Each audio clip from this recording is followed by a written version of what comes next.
कक्षा 12 के MP board के विद्यार्थियों, देखिए जिस घड़ी जिस वक्त का आप बेसब्री से इंतजार कर रहे थे, बार बार कमेंट आ रही थी आपकी कि सेट बी कब आएगा कब आएगा, तो मैं आपके लिए इस क्लास में सेट बी केमिस्ट्री का लेकर आ चुकी हूँ फुल सॉल्यूशन के साथ में, जो आपका Hindi medium plus English medium दोनों क्लास के लिए रहेगा। यह आपको 70 में से 70 नंबर दिलाने में आपकी पूरी मदद करेगा। तो चलिए वीडियो को शुरू करते हैं और सारे प्रश्नों को हम 17 मार्च के लिए कंप्लीट कर लेते हैं। ठीक है, तो फुल सॉल्यूशन मैं आपको इस क्लास में देने वाली हूँ हर एक प्रश्न का। तो देखिए पहले प्रश्न में है कि सही विकल्प चुनिए। ठीक है, तो 6 नंबर के आपके सही विकल्प आएंगे। तो पहला प्रश्न है कि एल्कोहल सोडियम से क्रिया करके बनाता है।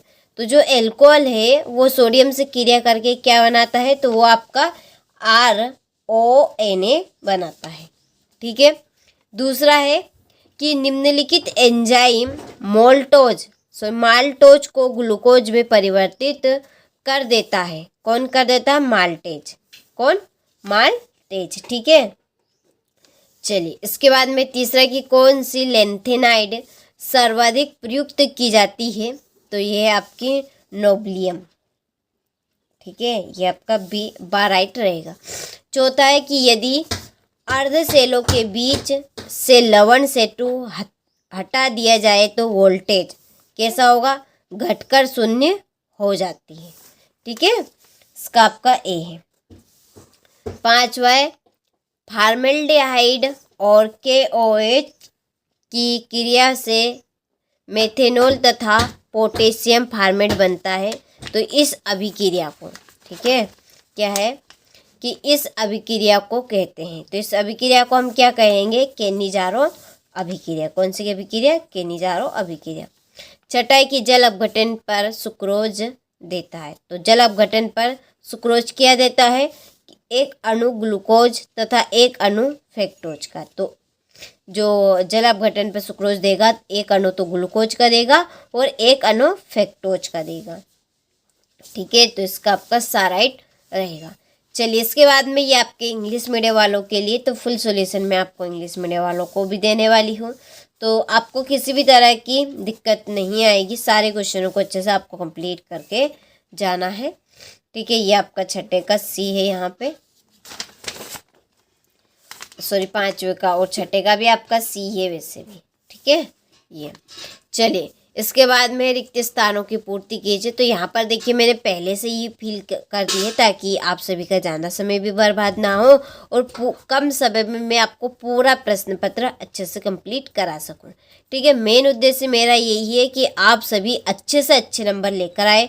देखिए आप 6 मॉडल पेपर कंप्लीट कर लीजिए, OT क्वेश्चन तक आपके यहाँ पे फंसने वाले हैं। पूरा सपोर्ट मैं आपका कर रही हूँ। देखिए आपको भी सपोर्ट करना पड़ेगा, आपको भी मेहनत करना पड़ेगा, तभी जाकर आप 70 में से 70 नंबर लेकर आ सकते हैं।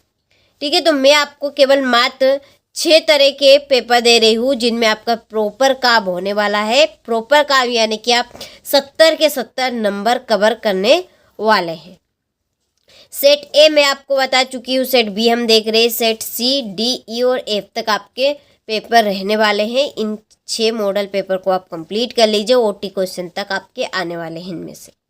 चलिए तो अब हम रिक्त स्थान कंप्लीट कर लेते हैं जल्दी से। तो देखिए पहला है कि EDTA एक खालिस्तान लिगेंड है। तो कैसा लिगेंड है? जो आपका EDTA है वो है आपका सट दंतुर। ठीक है, कैसा है? सट दंतुर। दूसरा है कि जल की मोललता है। ठीक है, जो जल की मोललता है वो कितनी होती है? 55.6 मीटर। तीसरा है KMnO4 एक प्रबल खालिस्तान है। कैसा है? ऑक्सीकारक। कैसा है? ऑक्सीकारक। चलिए चौथा, स्कंदर खालिस्तान के विपरीत होता है। तो किसके विपरीत होता है? पेप्टिकरण के। किसके? पेप्टिकरण के। ठीक है, पांचवा, मस्टर्ड तेल अभिक्रिया का मुख्य उत्पाद खालिस्तान है, एल्किल आइसोथायोसाइनेट। ठीक है, क्या आएगा? Alkyl isothiocyanate. और छठा, प्रतिरोध का व्युत्पन्न खालिस्तान है, चालकत्व। क्या रहेगा? चालकत्व। ठीक है, चलिए तो ये आपके रिक्त स्थान हो चुके हैं। ये आपके इंग्लिश मीडियम वालों के लिए, ठीक है। चलिए अगला क्वेश्चन कंप्लीट करते हैं। सत्य पहला है कि एरोमेटिक एमीन जल में विलय होते हैं, तो ये आपका असत्य है, ठीक है, सत्य बात है। दूसरा है कि डाई एथिल ईथर एल्कोहल की निर्जलीकरण द्वारा प्राप्त होता है, ये भी आपका सत्य है। तीसरा है CuN कॉपर धनायन रंगीन होता है, ये भी आपका सत्य है। चलिए पांचवा है, चौथा थोड़ा सा यहाँ पर मिसप्रिंट है आपका, तो चलिए पांचवा देखते हैं कि ZnHG एवं CD स्टीफन अभिक्रिया से केवल एल्डिहाइड बनते हैं, तो ये आपका सत्य है। छठा एसिटिक अम्ल एक प्रबल अम्ल है, तो ये भी आपका सत्य है। यहाँ पर टोटल आपके असत्य रहने वाले हैं, तो अच्छे से आपको कंप्लीट करना है, तैयारी आपको अच्छे से कर लेनी है ताकि आप सभी 70 में से 70 नंबर लेकर आ सके, ठीक है। तो वही कंटेंट मैं आपको दे रही हूँ जो 90% आपको परीक्षा में देखने को मिलेगा, तो तैयारी आपको भरपूर कर लेनी है अच्छे से, ठीक है। तो यहाँ से आप इंग्लिश मीडियम वाले स्क्रीनशॉट ले। चलिए फिर है आपका अगला प्रश्न, सही जोड़ी, ठीक है। तो यहाँ पर मैंने सही जोड़ी के भी नंबर डाल दिए, तो जल्दी से हम कंप्लीट कर लेते हैं। पहली है RnH2, इसकी जोड़ी है लुईस क्षार। धातु अम्ल की जोड़ी है CaSiO3। एल्डोहेक्सोस, इसकी जोड़ी है आपकी ग्लूकोज। फ्रक्टोज की जोड़ी है आपकी कीटोहेक्सोस। हिंसबर्ग +7, ठीक है। चलिए यहाँ से आप इंग्लिश मीडियम वाले स्क्रीनशॉट ले अच्छे से। चलिए इसके बाद में एक वाक्य में उत्तर दीजिए। पहला है कि विलयन के 10⁶ भाग में विलय की ग्राम में मात्रा क्या कहलाती है, तो ये आपकी कहलाएगी मोलरता। चलिए दूसरा है NiCO4 में किस प्रकार का संक्रमण होता है, sp3 संक्रमण। चलिए तीसरा है कि तृतीयक एमीन का एसिटिलीकरण नहीं होता, क्यों, क्योंकि सक्रिय H परमाणु नहीं होता। चौथा है रक्त का थक्का बनाने में सहायक प्रोटीन क्या कहलाता है, फाइब्रिन। और पांचवा एमिनो का उपयोग कार्बनिक संश्लेषण में किस रूप में प्रयोग होता है, तो अभिकर्मक एल्केन के रूप में, ठीक है। चलिए तो यहाँ से आप स्क्रीनशॉट ले, अच्छे से कंप्लीट करें। इसके बाद ये आपके इंग्लिश मीडियम वालों के लिए, ठीक है। चलिए छठा प्रश्न, प्रोटीन का विकृतीकरण की परिभाषा लिखिए। एमीन क्षारीय होते हैं, क्यों, कारण लिखिए, ठीक है।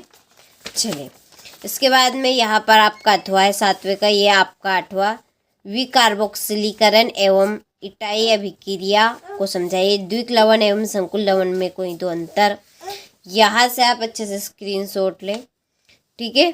फिर 11वां शुद्ध जल की मोललता ज्ञात कीजिए, ठीक है।